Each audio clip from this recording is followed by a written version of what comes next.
আসসালামু আলাইকুম ওশান ফিশারির ক্রেতাগণ, কেমন আছেন? আশা করি সবাই ভালো আছেন। আজকে একটা ভিন্ন ধরনের ভিডিও আপনাদেরকে দেখাবো, কিভাবে ফিশিং জাহাজগুলো সাগর থেকে মাছ ধরে সেইটার একটা ভিডিও চিত্র আজকে আমরা দেখাবো। এই যে দেখেন, অলরেডি আমরা দেখতে পাচ্ছি এক ব্যাগ মাছ ওরা তুলতেছে, অলরেডি তুলে ফেলছে।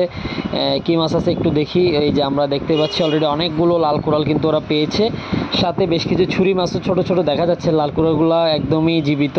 দেখেন, এর আগে কিন্তু আমরা জীবিত লাল কোরাল সবাই খুব একটা দেখার সুযোগ পাই নাই। এই ভিডিওটার মাধ্যমে আপনারা দেখতে পাচ্ছেন যে একদমই জীবিত লাল কোরাল, একদমই লাফাচ্ছে, তাজা তাজা মাছ। এই মাছগুলোই কিন্তু আমরা ওশান ফিশারিতে নিয়ে আসি আপনাদের জন্য, আনার পর ফ্রোজেন করে আপনাদেরকে বিভিন্নভাবে পাঠাই।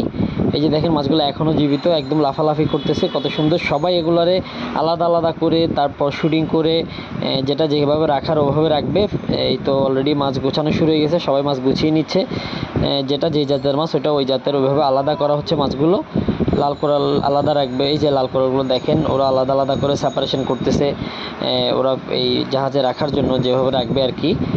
এখনও মাছ জীবিত, একটা মাছগুলো কিন্তু অনেক শক্তিশালী, এখনও মরে না। আর এটা যে মাছটা হাতে নিচ্ছে এটা হচ্ছে সামুদ্রিক হাঙর বা ভোল পোয়া বলা হয়। আপনারা আমাদের কাছ থেকে অনেকবার নিয়েছেন, যারা নিয়েছেন তারা ভালো করে জানেন যে আমরা কোন মাছগুলো আপনাদেরকে প্রোভাইড করি। এটা এই যে দেখেন, এখনও জীবিত মাছ। ধন্যবাদ সবাইকে।